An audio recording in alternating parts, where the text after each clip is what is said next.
Nous sommes dans un moment qui est un moment très important de la vie. En tant qu'être humain, on a une vie habituée. On est habitué à faire certaines choses. On est habitué à nous retrouver devant nos places le matin, à midi et le soir. Mais nous sommes dans une saison où nous sommes en train de nous détacher de ces choses pour nous attacher aux choses qui sont plus solides que ces choses-là. La faim ne tue pas. Mais lorsque tu as faim de la personne de Dieu, tu es un homme mort. Je disais que la faim de la nourriture ne tue pas. Mais lorsque tu es en manque de la présence de Dieu, tu es un homme mort. Alors j'aimerais que nous puissions prendre ce moment au sérieux. Que nous puissions profiter de ce moment pour que ce moment puisse nous apporter quelque chose qui va nous aider dans les jours à venir. Lorsqu'on investit dans la personne de Dieu, lorsqu'on passe son temps à donner notre personnalité à cette personne de Dieu, tu lui permets de faire quelque chose pendant un moment dans ta vie. Ce soir, j'aimerais partager sur un point qui est vraiment très important dans les moments que nous sommes en train de passer. Un moment où on est en train d'investir dans la personne de Dieu et de déposer une sémence dans le cœur du Père. Alors je vais parler sur l'investissement d'un chrétien. La majorité des chrétiens ignorent l'investissement dans la personne de Dieu. Vous savez, lorsque vous donnez votre cœur à Christ, vous donnez votre vie à Christ, il y a une vie qui vient après. Il y a un investissement qu'il faut faire après. Et c'est cet investissement qui développe quelque chose dans votre vie courante.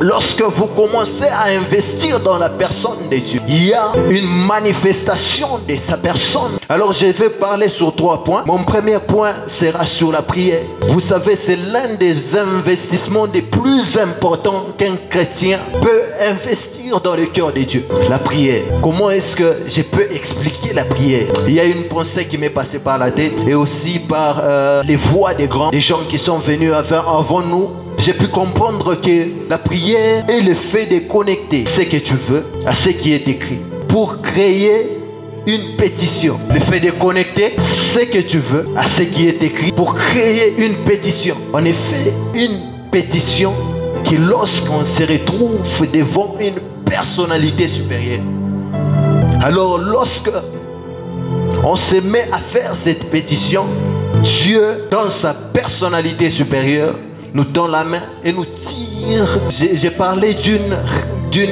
rélévation, d'une élévation des dimensions. Il est très important de savoir que toute parole qui sort de nos bouches sont des paroles qui vont vers un être majestueux. C'est toujours très important de demander à Dieu des choses que tu ne peux recevoir d'une personne. Si je peux demander quelque chose à ma soeur et qu'elle est capable de me le donner, qu'est-ce que maintenant cette personne qui est au-dessus de toute personnalité peut faire dans la vie de quelqu'un? Le 4e chapitre du livre d'Esther, au verset 16, la Bible dit: va rassemble tous les Juifs. Merci d'honorer la parole de Dieu. La Bible déclare: va rassemble tous les Juifs qui se trouvent à Sus et jeûner pour moi, sans manger ni boire pendant 3 jours, ni la nuit ni le jour. Moi aussi, je jeûnerai de même avec mes servantes, puis j'entrerai chez le roi, malgré la loi, et si je dois périr, je périrai. Amen. Donc il y a des choses qui obéissent qu'au sacrifice. Il y a des choses dans nos vies qui persistent parce qu'on n'a pas encore pris la décision de nous sacrifier pour nous détacher de ces choses. Parce qu'on n'a pas encore pris cette décision de nous dire: maintenant, je ne veux plus faire ça pendant un moment, pour permettre à l'Esprit des Dieux qui est le Paraclétos, qui agit lorsque on lui donne accès. Lorsqu'on se sacrifie, on lui donne une ouverture. Lorsqu'on se sacrifie, on lui donne une autorité. Et lorsqu'il prend cette position d'autorité dans nos vies, il nous détache de ces choses qu'on était incapables de nous détacher de cela nous-mêmes. La Bible déclare dans les livres de Daniel que lorsque Daniel a pris la décision de se sacrifier. Une réponse a été libérée quand il a commencé à se sacrifier. Mais il devait persévérer pour que ce qui a été libéré puisse arriver à lui, puisse l'atteindre. Pourquoi? Parce que l'ange qui a été envoyé pour l'apporter ces messages a été bloqué. C'est pour ça que c'est très important de toujours persévérer. Et le troisième point, c'est le service, que plusieurs personnes négligent parce que ils pensent que servir, c'est se rabaisser. Moi, c'est le point que j'aime plus. Je me sens dans ma peau lorsque je suis en train de servir.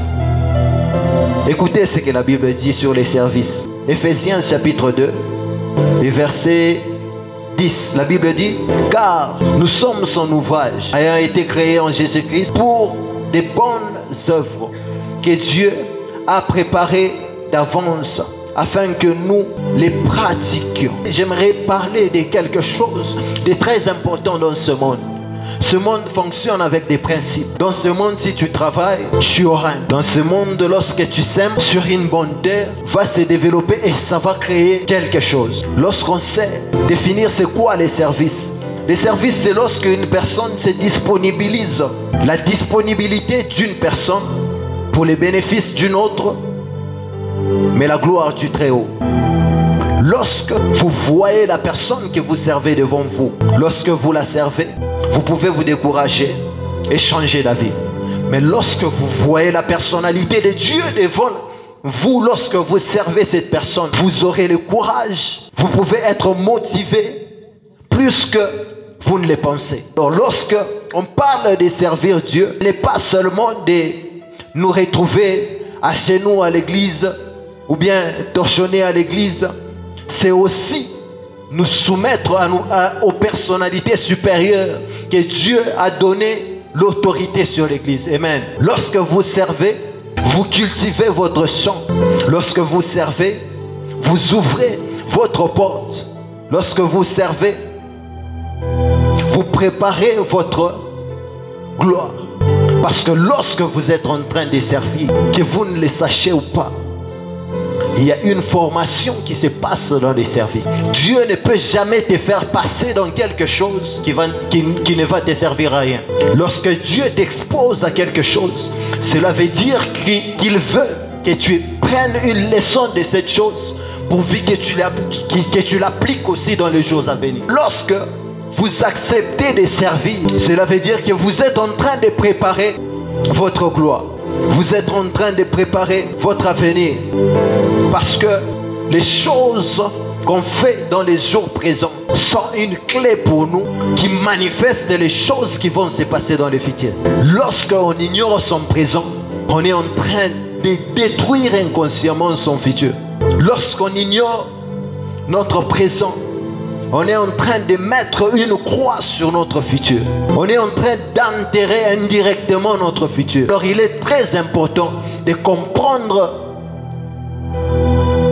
les principes du service. Parce que lorsque tu te soumets à ces principes, je nous assure une chose, c'est une préparation à la promesse, au plan ou même au projet de Dieu. C'est une parole prophétique parce que c'est une inspiration que l'Esprit de Dieu est en train de me déposer. Tu peux être en train de semer et tu ne vois aucun mouvement devant toi. Tu ne vois aucune réaction devant toi. Ça fait partie des moments les plus importants de la vie. Lorsque une personne pense que Dieu n'agit pas, c'est à ce moment-là qu'il est prêt. La Bible dit que lorsque les enfants d'Israël, lorsque Moïse se présenta devant Pharaon pour lui demander à ce qu'il puisse libérer les enfants d'Israël, il y a quelque chose qui s'est passé. Pharaon a cherché à décourager les enfants d'Israël pour qu'ils ne croient pas à ce qu'ils méritent. Parce que normalement, ils devaient être libérés depuis longtemps. Alors, c'est ce que l'ennemi fait souvent dans nos vies. Il nous fait croire qu'il n'y a pas d'espoir. Donc c'est maintenant que Dieu commence à créer quelque chose. Et quand tu continues avec cette histoire, la Bible dit que Dieu endurcit le cœur des pharaons. Dieu endurcit le cœur des pharaons. Cela veut dire qu'il est en train de préparer la gloire des enfants d'Israël. Alors j'aimerais que nous puissions sortir de ces lieux avec une connaissance très importante, que lorsque les choses vont mal, les mauvais côtés de la vie commencent à être trop manifestes, sache qu'il y a quelque chose qui veut se passer. Lorsque Noé construit l'arche, la Bible déclare que tous les animaux de chaque espèce sont entrés dans l'arche. Et c'était 2 par 2, mâles et femelles. Et parmi les animaux qu'on trouvait dans l'arche, il y avait les aigles. Dis avec moi les aigles. Les aigles étaient des animaux, lorsque vous regardez dans leur anatomie, dans la science, qui en réalité pouvaient survoler le déluge. Le niveau auquel l'eau s'arrêtait était toujours en dessous du niveau auquel un aigle peut voler. Mais pourtant, même l'aigle se trouvait aussi dans l'arche. Parce qu'en réalité, il y a des situations qui dans la vie nous ramèneront tous dans un même niveau d'humilité. L'aigle, sachant qu'il pouvait survoler les eaux du déluge, savait aussi qu'à un niveau de sa vie, il aurait eu besoin de se poser. Et on ne se pose pas sur l'eau, même si on s'est volé au-dessus de l'eau. J'aimerais ici parler à un serviteur, servant de Dieu, un homme riche, un parent, une femme. Tu peux survoler les eaux de la vie, mais tu as besoin d'un arche pour te poser. Dans l'arche, il y avait les poules et les pigeons et les aigles. Tous n'ont pas le même niveau, mais tous ont le même Dieu. Je le dis, nous n'avons pas tous le même niveau, mais nous avons le même créateur. Et ce créateur est au-dessus de toute chose. La présence des poules et des aigles dans la même arche nous montre simplement qu'il y a des instants dans la vie où nous sommes tous appelés à nous humilier. L'aigle sait qu'il est fort, mais il sait aussi qu'il dépend d'un créateur. Tu peux savoir que tu es fort ou forte, mais il faut aussi savoir que tu ne te suffis pas à toi-même. Nous sommes tous dans l'arche, mais nous ne sommes pas les mêmes. Il y a des moments dans la vie où si l'on veut préserver la progéniture de quelque chose, il va falloir s'humilier et se mettre dans l'arche avec les autres. Répète après moi, dis je suis un aigle dans l'arche. Dis-le encore plus fort, dis je suis un aigle, mais je suis dans l'arche.